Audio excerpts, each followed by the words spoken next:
Reading with your kids. Hola, ni hao, konnichiwa, assalamu alaikum, shalom, mahaba, ciao, bonjour, namaste, jumbo. Bienvenidos, welcome to Reading with Your Kids. My name is Jedley, and I am so excited to welcome you to our show. We're coming to you with love from the historic neighborhood of Reedville, tucked into the southwest corner of beautiful Boston, Massachusetts. Our mission here is all about connection, connecting kids with books, families with each other, and communities through the power of story. Every week we're joined by incredible authors and creators whose work lights up kids' lives. You can support this mission by spreading the word. Share the show with your friends. Give us a shout out at school and let folks know that they can hear us on the WREB AM FM 24/7 radio network. And they can find us on the iHeartRadio app, on Spotify, Apple Podcasts, Amazon Music, Good Pods, Podcast Addict, CastBox, Audible, Player FM. Pretty much wherever you find your favorite shows, you can find Reading with Your Kids. We've got a heartwarming show ahead. First up, Cherie Smith is here to celebrate Candace, the universe, and everything. And later in the show, Paul Mayer will be here to celebrate his picture book. It's called The Big Yellow Adventure. I want to let you know that we have a brand new Reading with Your Kids certified great read. We're going on a space adventure by Marie Nichols. This is a delightful and imaginative children's book that combines thrilling space escapades with a warm bond between a boy and his grandmother. The tale tracks Bracken, a young explorer, and his bold but a little apprehensive Graham as they launch into space. They travel from the moon to Mars and even to Jupiter, with each destination offering new challenges, from grotesque monsters on the moon to hungry Martians in a treacherous asteroid field. Bracken has to find his nerve to control the ship, while Graham overcomes her fear of flight and demonstrates that there are many manifestations of courage. What sets this tale apart is its heart. It's not only a story about rockets and planets, it's a story about having fun together with loved ones, overcoming fears, and believing in yourself when the odds appear against you. Bracken and Graham's relationship is both engaging and delightful to read, bringing to mind the special adventures grandchildren and grandparents get to share.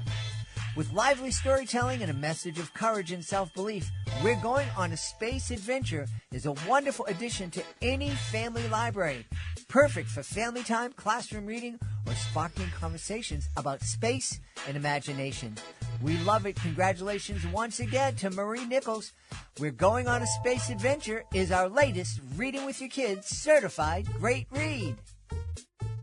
Do you want to save money on your next flight? Then pick up the phone and call. That's right, call. Because the best prices are not online. They're with SmartFares. See, SmartFares has special deals with the airlines. When they have unsold seats, they use SmartFares to fill them. So you get airline tickets at crazy low prices. They have access to great prices and discounts at over 500 different airlines. Plus 300,000 hotels and rental car companies. Their prices are too low to publish online. With the extra money you'll save, you can book another trip or treat yourself to dinner or shopping. So stop searching all of those travel sites to find the lowest price on your next flight. Let one of our SmartFares expert travel agents find the best price for you. Call SmartFares today and get ready to see the world with a fat wallet. 855-325-1823. 855-325-1823. That's 855-325-1823. Are you looking for a creative way to bond with your kids? Let me tell you all about Drawing with Your Kids, the ultimate destination for artistic adventures. Join us as we dive into the wonderful world of children's books with renowned illustrators guiding you step by step. From beloved characters to whimsical scenes, unleash your imagination and create cherished memories together. Whether you're a seasoned artist or just picking up a pencil, there's something for everyone at Drawing with Your Kids. Please visit our website, readingwithyourkids.com, and click on the Drawing with Your Kids link at the top of the page and let the creativity flow. Drawing with Your Kids, where every stroke brings stories to life. Join us right now from the beautiful city of Angels, Los Angeles in California. Our guest is here today to celebrate. Her middle grade novel is called Candace, the Universe, and Everything. Please welcome to the show, Cherie L. Smith. Cherie, how are you? I'm wonderful today. How are you, Jed? Wonderful. Cherie and I just had a lovely 15-minute conversation, just about everything, about travel and culture. And you were sharing with me you had a great experience recently traveling to the continent of Africa. Yes, it was my first time ever, and I went to Nigeria to visit the American International School of Abuja in the capital of Nigeria. And it was beautiful. It's a school that it reminded me of California in some ways. It's a lot of breezeways and open air hallways, and kids from all over the world, Nigeria, America, Asia, who are living with their families who work in Nigeria. And they were so welcoming and so smart. And the food was really amazing. It was a fantastic time. They've got a really rich literary scene in Abuja. And it was wonderful I got to meet a lot of writers and booksellers, and it was just really cool. That's really wonderful. That open air kind of school campus, growing up in Boston and raising kids in Boston, we didn't have that. And the first time I experienced it was when I first had a performing tour of Puerto Rico. And I'm like, I like this. I wish I went to a school like this. Except for when it rains, it's wonderful. This is true. This is true. One of my first performances in Puerto Rico was really weird. I got there and they had this big basketball stadium, just with a roof over it. And I'm setting up, and all of a sudden I look over, and here's a custodian, and he has this big fire hose, and he is washing down all the seats in the bleachers. And I'm like, what are you doing? There's going to be kids here in 20 minutes, but it dries. It dried. It went away. So yeah, you can't do that in certain climates, right? Certainly not in Boston. No, you'd just ice it over. That would actually be kind of funny. So Candace, this sounds like a very interesting character.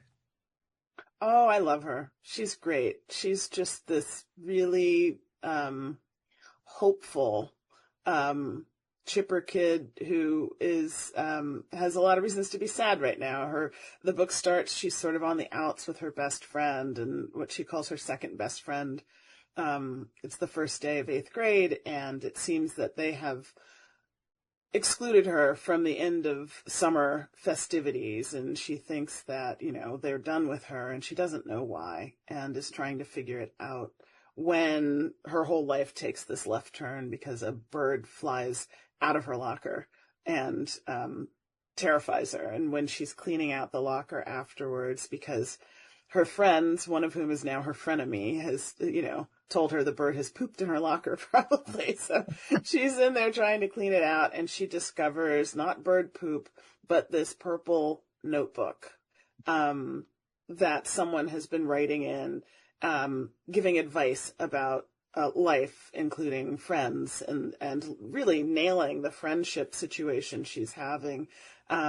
But she doesn't get all the answers from it, and she realizes the book was written by a woman named Tracy, who was a girl back in 1988 and had the same locker. So somehow she has Tracy's 8th grade notebook, and she goes to find Tracy after telling her mom a little bit about it, and her mom convinces her that 1988 was not so long ago and the woman's not a ghost. She's probably still alive somewhere.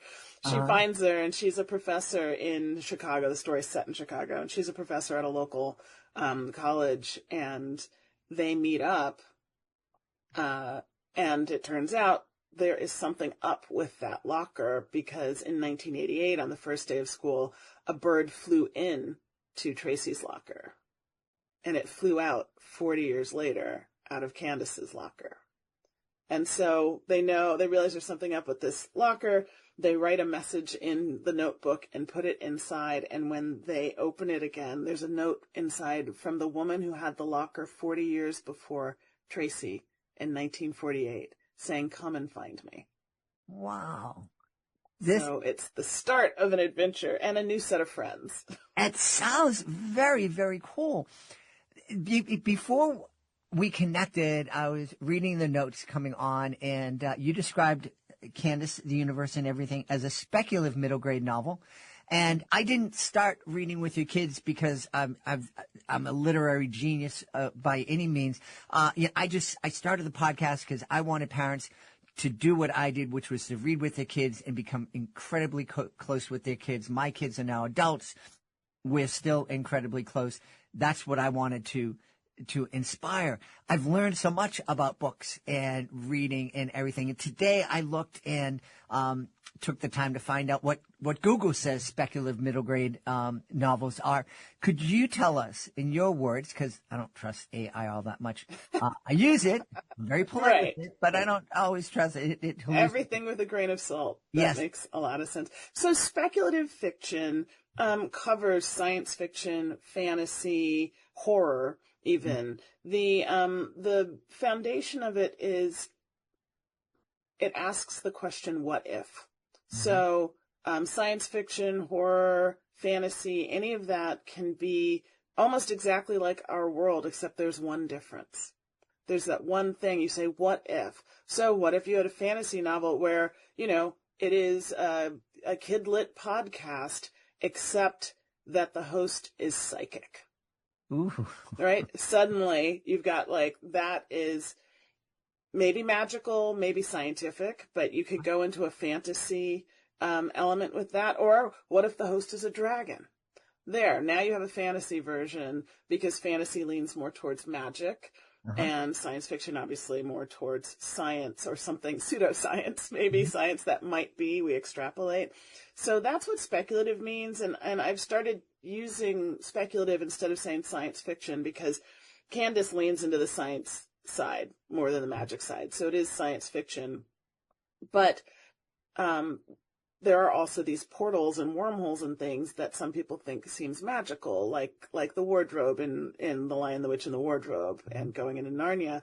But speculative covers it all without, I have found, not with kids, but with adults, when you say science fiction, they think Star Wars, Star Trek, and they're like, well, where are the robots and the lasers and the spaceships? There's a very narrow view of what science fiction is or can be. And so speculative sort of makes people stop and ask rather than assume. And I came across the term speculative fiction being used years and years ago to cover the whole umbrella. And I was like, that's really smart, because I've come up against that wall of doubters, because there are people who love spec fiction or they don't, or they think they don't because they don't understand it. Yeah. So, that's the meaning. So, at the risk of assuming, because we always know what happens when you assume, can I assume that this story started with what if a kid in the 8th grade opened up their locker and a bird flew out? It's funny. I think it actually started out with the realization that your friends are not always your friends. Ooh. Just that when you hit 8th grade, 9th grade into high school, somebody had explained it once really beautifully, that your friends first start out as proximity and then preference. You're friends with people because you're in the same classroom, or you live on the same block, or you've been introduced or thrown together. And then what happens is your friendships start to shift the longer you know each other, because if you have a group of 4 friends, 2 of them might discover they have more in common with each other. And then the 3rd person feels left out, and the 4th person might not bond with the 3rd person as well. And so it's that feeling of why do things change when you thought you were all best friends, or when you thought something was a certain way. So that was a big starting point, because originally I was going to call the book "These People Are Not Your Friends." But I did know that there was a portal in this locker.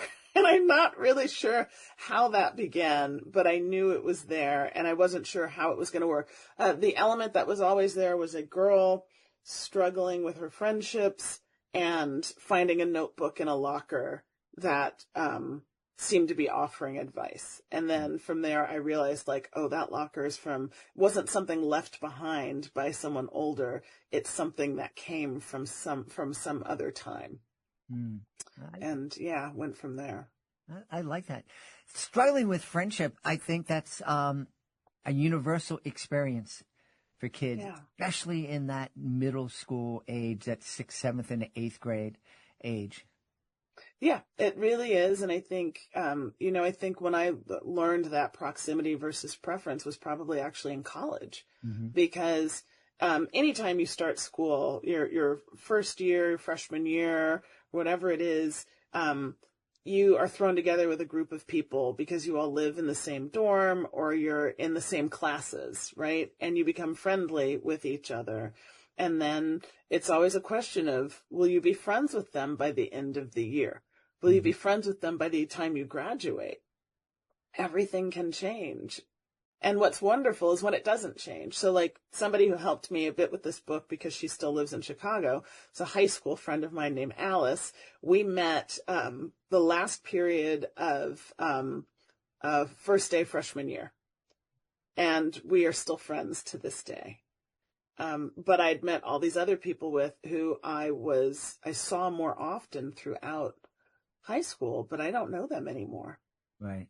So, and like kids don't have that perspective, they think everything is now and forever. And, I did too. And so, I've just wanted for kids who might be discovering that that's not always the case, that they're not alone. Right. Yeah. That's so important. You were mentioning your friend Alice, I think you said. Yes. I just got together with a buddy. He was my first roommate. We had a job working in a detention center, and we slept at the place, and he and I shared a room, and we're still friends. And his wife called me last night, and we had a wonderful reunion. And it's those friendships that you can just pick up where you left off. If you might not see them in 10, 15, 20 years, and then you get back together, and it's like, hey, yeah, we were just talking about, and it's like, no, that was 20 years ago, but yeah, we'll just get back into the conversation now. Nothing changed. It's kind of, that's a wormhole friendship, right? That's a time portal where you're always back in the same bubble with that friend. It's kind of amazing. I've never thought of it like a wormhole, but boy, that really is true. That's, thank you for that gift. I'm going to use that. Yeah, I hadn't really put it together like that myself until just now, but it is. I know exactly what you mean. It just doesn't change with some friends. And it's interesting because they have known you in snapshots throughout your timeline, right? Like, and that's valuable too. Yeah. Yeah. Tell me what did you always aspire to be a children's author? I started wanting to write when I was about 10. I tried to write my first novel, and it was terrible, and it was plagiarism, and it was 3 pages long. Sorry, Lloyd Alexander. I realized I was stealing from him, and I gave up for a long time. And being a writer was not was never my goal. Like if you asked me, I wanted to be a ballerina. I wanted to be, quote, a baby doctor. I wanted to deliver babies. I wanted to be a veterinarian. And then when I finally went off to college, it was, to make movies. I studied film and broadcast journalism. But all along people would say, oh, you should be a writer. You should be a writer. And I just refused to really listen. And then, one day I was on a trip to Alaska, and this woman approached me because I was scribbling on a notepad, and she said, "Are you a writer?" And I said, "No, I'm not." And she's like, "But you're writing." And I was like, that I'm also on a boat, but I'm not like a ship's captain. Like, I just don't understand that. But she could see what I couldn't see, is that what I was writing were the notes for my first novel. And so that trip was like an epiphany journey where I suddenly realized that, like, oh, maybe this is what I'm doing.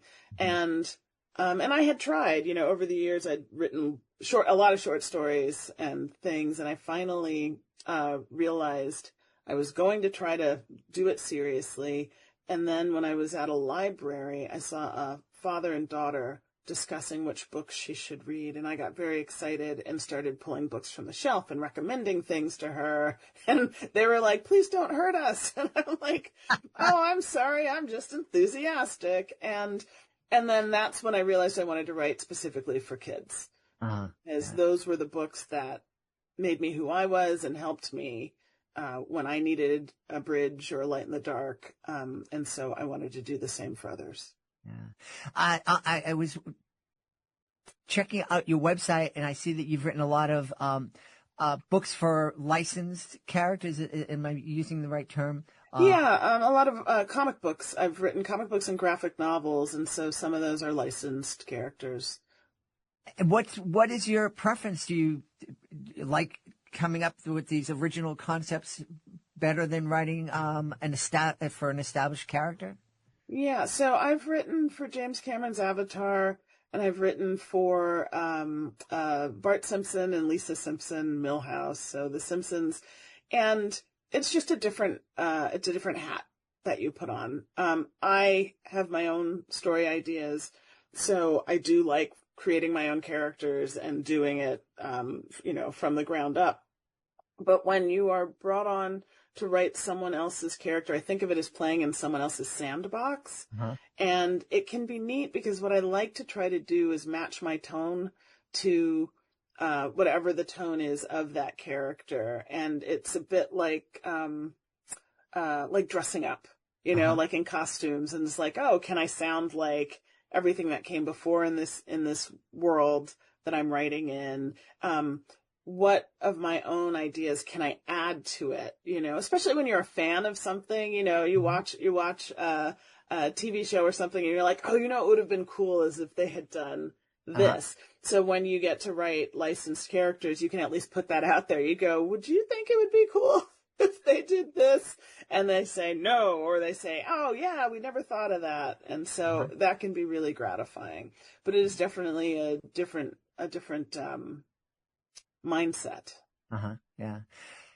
I'm sitting here and I'm enjoying our conversation now and before we hit record, and you're talking about Candace, the universe, and everything. You're talking about writing for James Cameron's Avatar, and I get that. I can feel, I can picture that.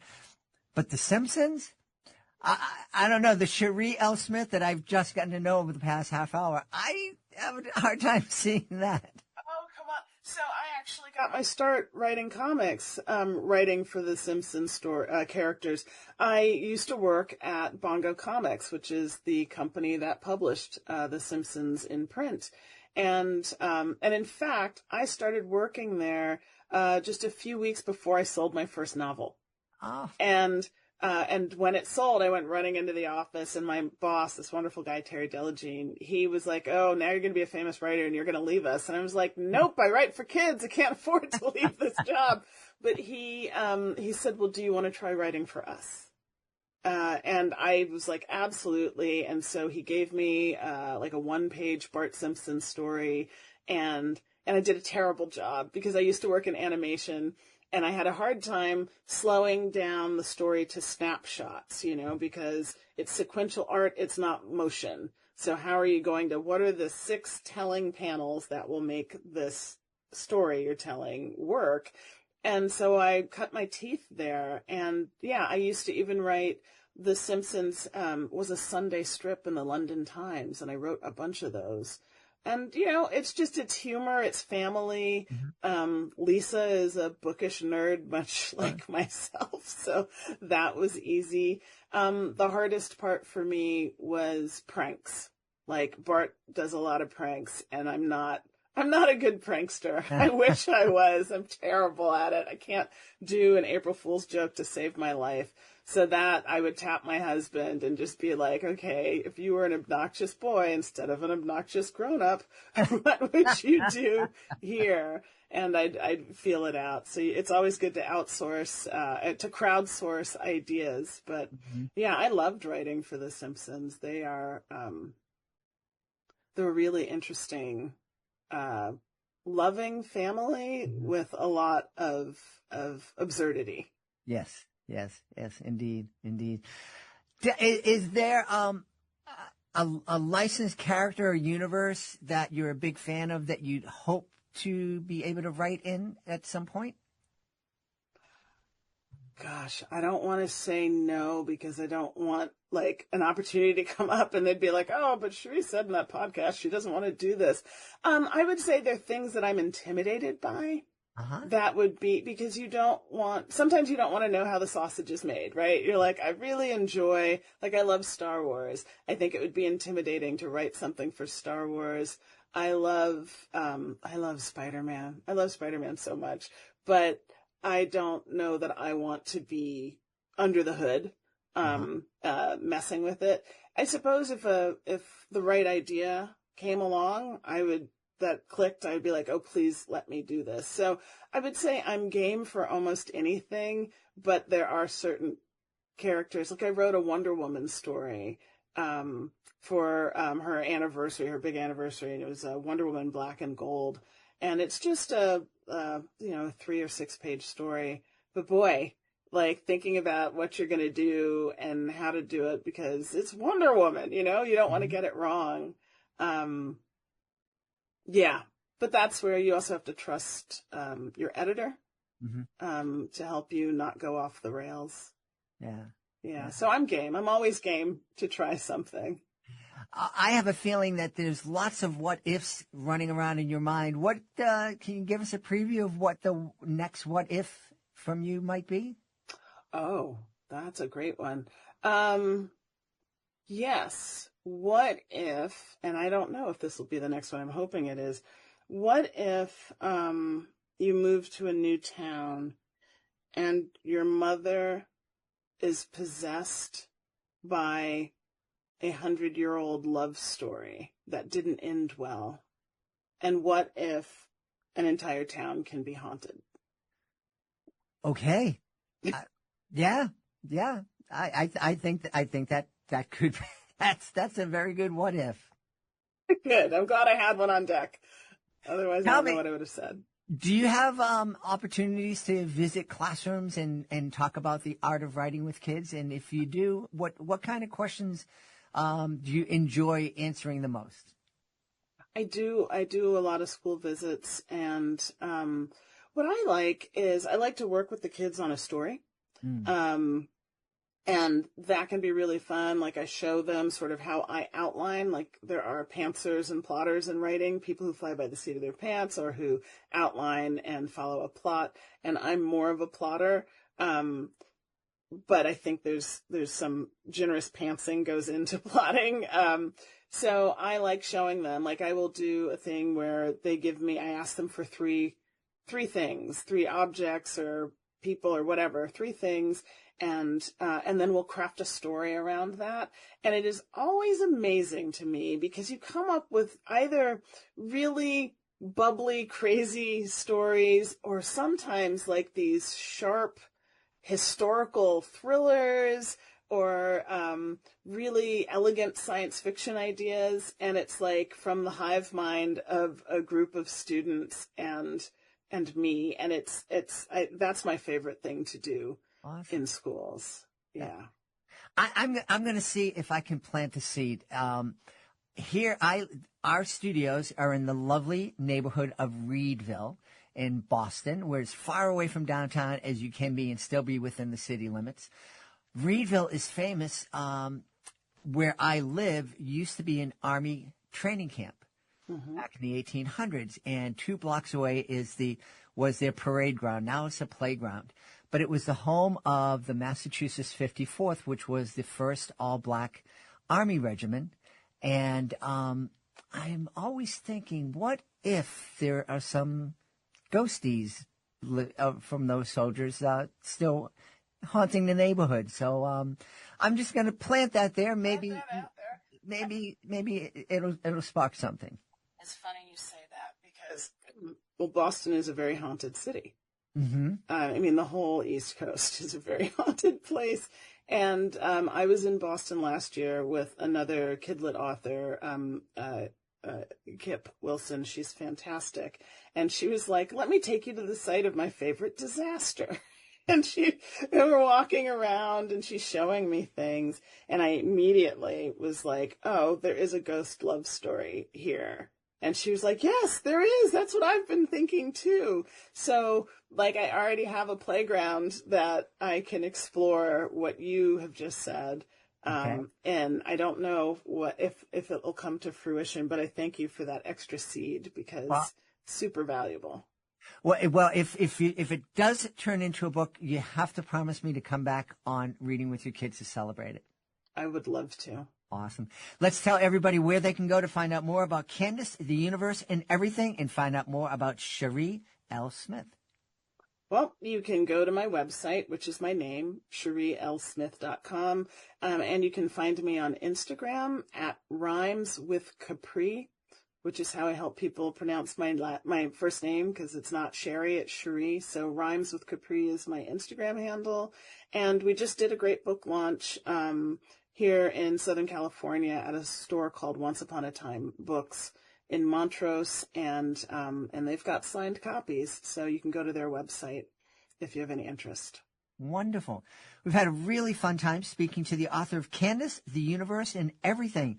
It is a new speculative middle grade novel from our guest, Cherie L. Smith. Hey, Cherie, thanks so very much for being on Reading with Your Kids. Thank you, Jed. This has been amazing. Hey, my friends, I have a super idea you are going to love. How about this weekend, turn your backyard cookout into a storybook celebration? Fire up the grill, crack open a few of your favorite picture books, and serve up Big Fork Brand's legendary bacon sausage. Made with nitrate-free bacon and premium pork, it's juicy, smoky, and unforgettable. Top it off with Big Fork's spicy Chicago fire sauce, and you've got a meal as bold as the characters in your favorite bedtime tale. Get 20% off your order using the promo code READ at bigforkbrands.com. That's bigforkbrands.com. Promo code READ to get 20% off, because nothing brings families together like great food, great books, and a whole lot of flavor. Big Fork Brands. Read, grill, repeat. Have you outgrown your health insurance plan or just not happy with what you're paying for? The number one reason we all change our health insurance is price. Are you paying too much for your health insurance? Would you like to have better coverage at a better rate or at little or no cost to you? Your life needs are always changing, but have you done anything to improve your health insurance for you and your family? Health insurance laws and coverage are always changing and getting better. It's impossible to do all the research yourself, but now it's all done for you for free. So regardless of your age or medical condition, take a few minutes right now and find out if you can save money or even qualify for zero-cost health insurance in your state. Call now. Paid for by cheaper health insurance. 800-932-1656. 800-932-1656. 800-932-1656. That's 800-932-1656. Hey, my friends, you know one of my favorite parts of the day is story time. There's just something magical about snuggling up with your kids, opening a great book, and escaping into an adventure together. And let me tell you, that moment becomes even more magical when you're curled up in the softest, coziest bedding you've ever felt. That's why I'm so excited that CozyEarth.com is supporting Reading with Your Kids. Their bamboo sheets, comforters, and pajamas are unbelievably soft, naturally breathable, and temperature regulating, which means no more sweaty nights or chilly toes. Right now, Cozy Earth is offering Reading with Your Kids listeners an unbelievable and exclusive 41% off their entire site. That's right, you heard me right, 41% off. So go ahead, create your own cozy reading nook, wrap yourself and your kids up in something comfy, grab your favorite bedtime book, and turn story time into the best part of your day. Head on over to CozyEarth.com and use the promo code READ at checkout to save 41%. That's CozyEarth.com, promo code READ. Joining us right now, I am so excited. We're here to celebrate a great new picture book. It's called The Big Yellow Adventure. Please welcome to the show, Paul Mayer. Hey, Paul, how are you? I'm great. Thank you for having me. We're excited to be here. I'm excited to have you on. Paul and I just chatted for about 20 minutes. We grew up in the same part of the world, know a lot of the same people. Paul is one of the largest collectors of magic in the world. And his dad is somebody that I used to listen to on the radio. So I am so excited to find out about The Big Yellow Adventure. Tell us about the book, please, Paul.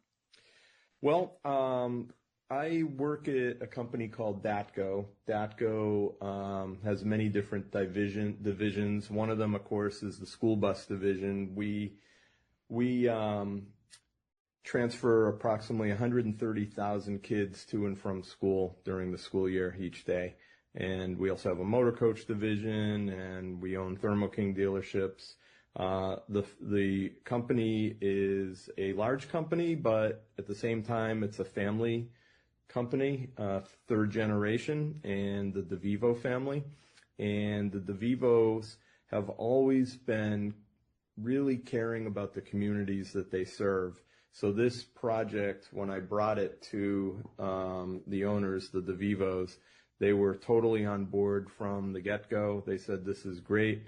This really aligns with our values and really supporting the communities that we serve. And the book is a book that really prepares and empowers first-time school bus riders for the first time that they are getting on the school bus. So in most cases, it's kindergartners. And in some cases, kids have anxiety about getting on the bus for the first time. I know that about 20 years ago, my own son did not want to get on the bus. He was crying. And I said to myself, someday I'm going to write a book that addresses this. And being at DATCO really gave me the opportunity to flesh that out and get the book done. And, of course, one of the challenges is that, while I'm a very creative person, I am not a child psychologist. I'm not a mental health practitioner for children.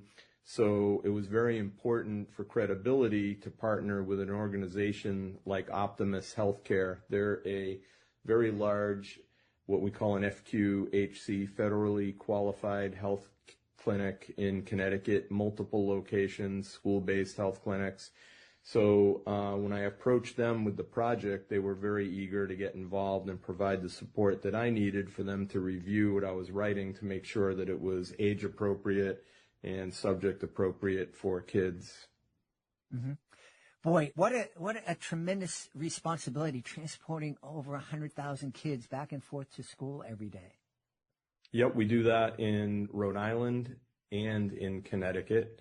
And there's a lot that goes into it, the training of the drivers, the safety. And the nice thing about this book is that we bring in elements of the safety for the kids. We really reinforce, how to be safe on the school bus. Yeah. You mentioned kids having anxiety of getting on the school bus. Forget kids. I can't imagine putting my kindergartner or preschooler on a school bus. I know I would have been a puddle. Yeah. Well, it happens every day. And, in some cases, we notice that the parents are the ones that have the trouble. They get emotional, seeing their kids growing up and getting on the bus for the first time. But there are kids that do have anxiety about it. In some cases, it's the first time they're leaving their mom or dad. And it's a big step. And we want to make that transition really smooth. And the book is really designed not for the kids to read it, but for the parents to read it to their kids. That's the whole thing with this book, is that it is really interactive for the parents and the children to take this book in together. Yeah, absolutely. Picture books are written to be read to their kids by a loving parent, grandparent, caregiver, somebody that loves those kids. Walk us through the book. Are we going to meet one student in particular and follow that student through the day? Well, the book really follows a character named Lily, and it starts out where she's really kind of nervous. It's the first day of school, and her stomach's fluttering, and her cheeks felt warm, and her hands were a little sweaty. And her mother basically was comforting and said, "Don't worry." She crouches down beside her. It's going to be fun. It's going to be like an adventure. You're going to see new things, meet new friends, and have stories to tell when you get home. And her mom really, reinforces that it's going to be fun, and puts her hand on her shoulder and says, if you ever start feeling nervous on the bus, try looking out the window and notice all the interesting things that you can see, when you pass by. So they go to the bus stop. She meets a really friendly bus driver named Mrs. Jones, and Datco actually has a Mrs. Jones. So based on a little bit of reality there, she climbs on the bus and she meets a boy named Milo who they end up becoming friends and sit next to each other on the bus, and they point out all the neat things you can see from the window, and things like kids playing in a park, a rainbow in the sky after some light rain, a cat napping on a porch. And they also learn a little bit about, safety tips on the bus and so forth. And at the end of the book, there's actual safety tips, things like never play with the emergency exits, hold the handrail when going up and down the stairs, never throw things on the bus or out the windows, keep the aisles and floors clear at all times, and always listen to your bus driver. And then we also have a page that we developed with Optimus that really outlines the special skills that help Lily feel better when she was nervous. Things like grounding. When Lily felt nervous, she looked out the window and noticed all the details around her, colorful houses, trees, animals, people. Focusing on what she could see helped her calm her butterfly feelings in her stomach. Seeking support, talking to her new friend Milo on the bus, accepting help, letting her mom give her advice about looking out the window. And, the real message is that it's okay to feel nervous about new things. When you use these special skills like Lily did, you might discover that your new adventure is even more wonderful than you ever imagined. So, and at the end of the book, we actually have real pictures of real kids riding the bus with a big caption, "It's fun to ride the bus," so they can relate to real people riding the bus. So, again, we want to reinforce those positive things about getting on the bus. Yeah. I'm a little surprised, Paul, just knowing you for this short amount of time, that you didn't say magical adventure instead of wonderful. Well, the Beatles had the Magical Mystery Tour with their, and the Who had their bus, of course, the Magic Bus album. So I feel like that's kind of been done. So I wanted to be a little more original. Yeah. So writing kids' books is not your day job. It is not. I am my title at Datco is Vice President of Marketing and Communications. But I've always been creative, both musically and artistically. And I enjoy writing.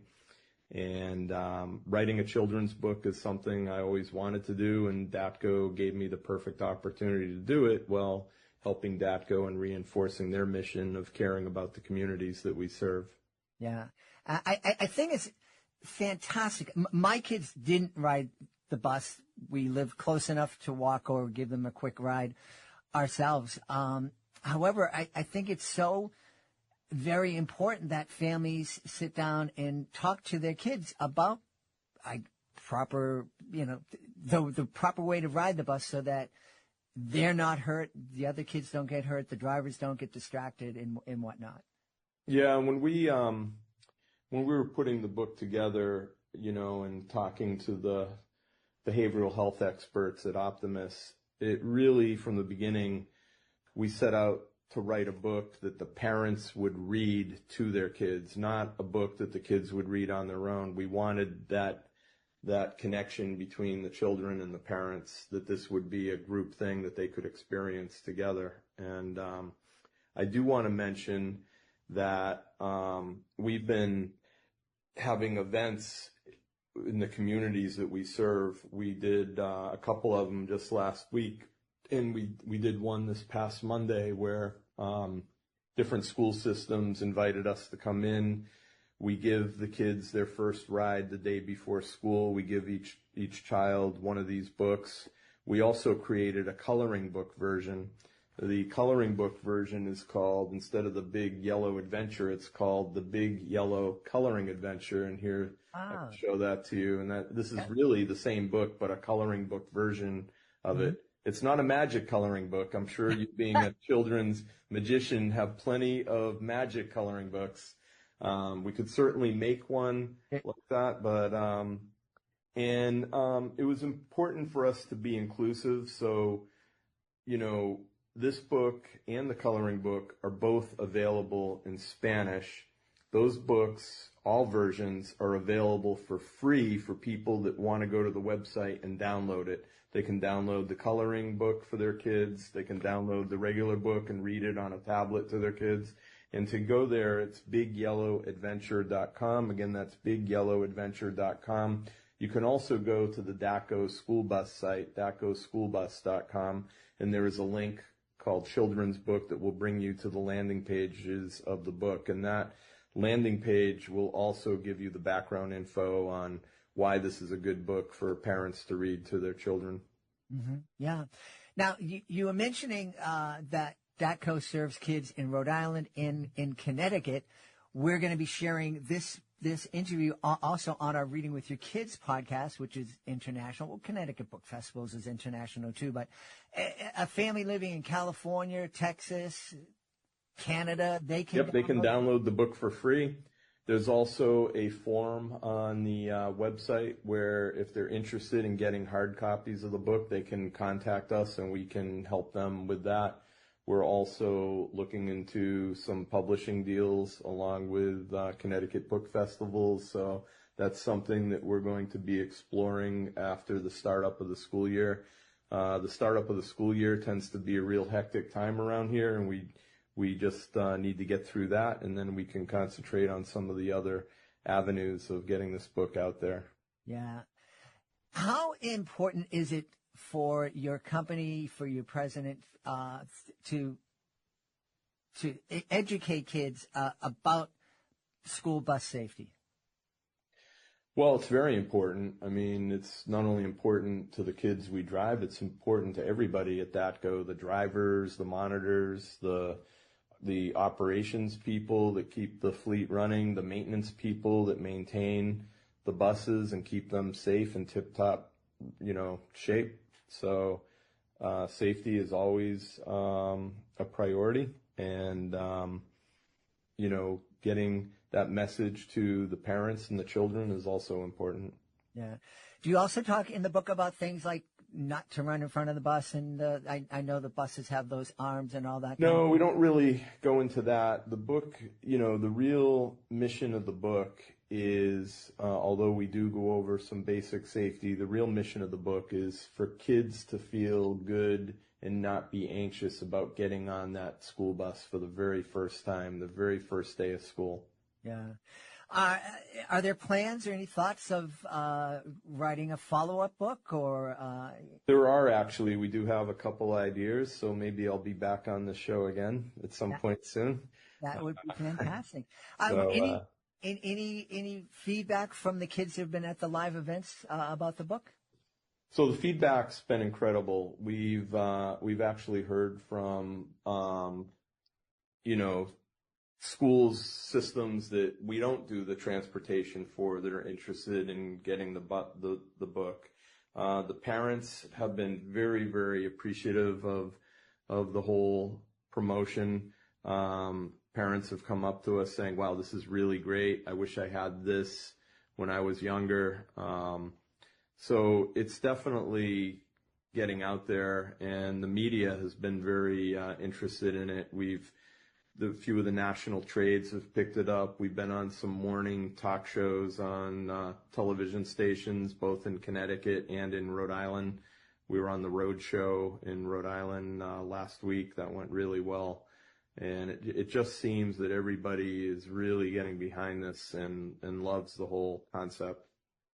Well, I love the idea. It sounds like something that's really going to help a lot of kids, a lot of families. And I don't know if you had a chance to think about this. As somebody who does magic, you get a response right away. You know, you do a trick and people respond to it, or they don't, as it happens sometimes.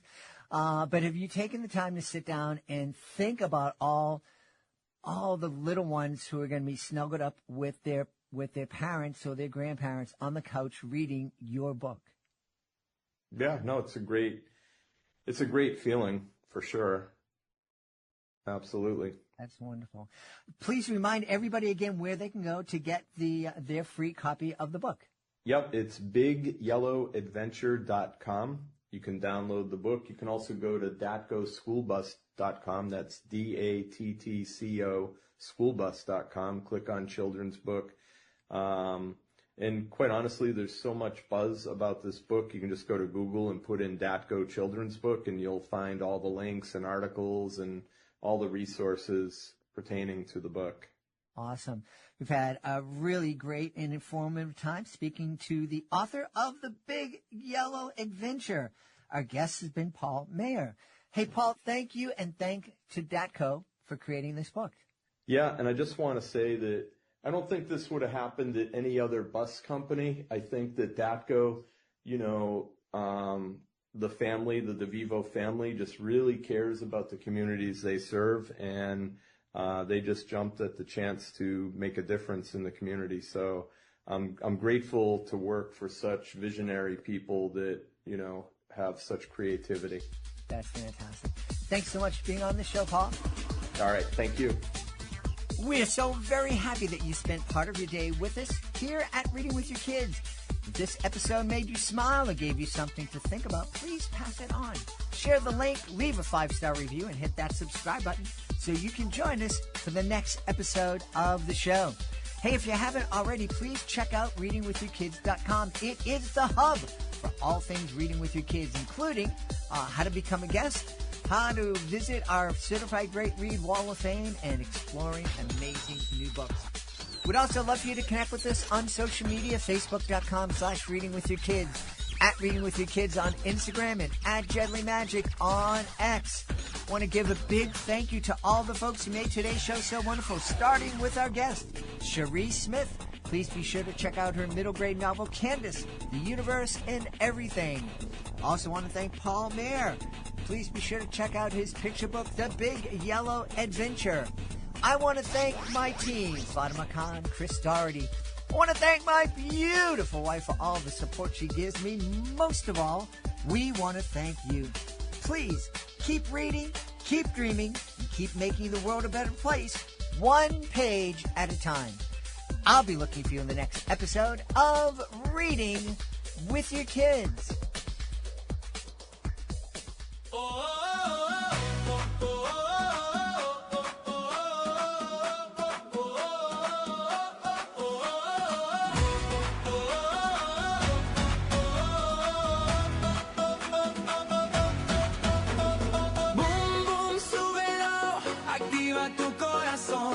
Salta, corre, baila con emoción. Ejercitarte es lo mejor. Te hace sentir bien, te da mucho poder. Boom, boom, súbelo.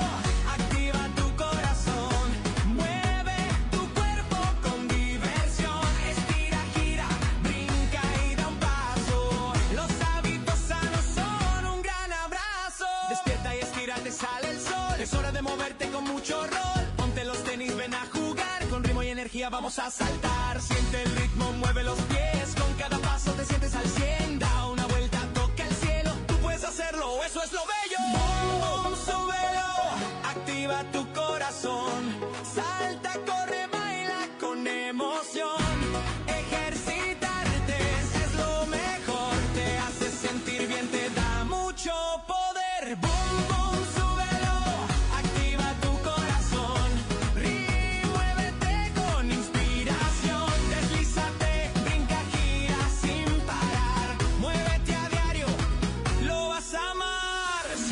fuerza al caminar.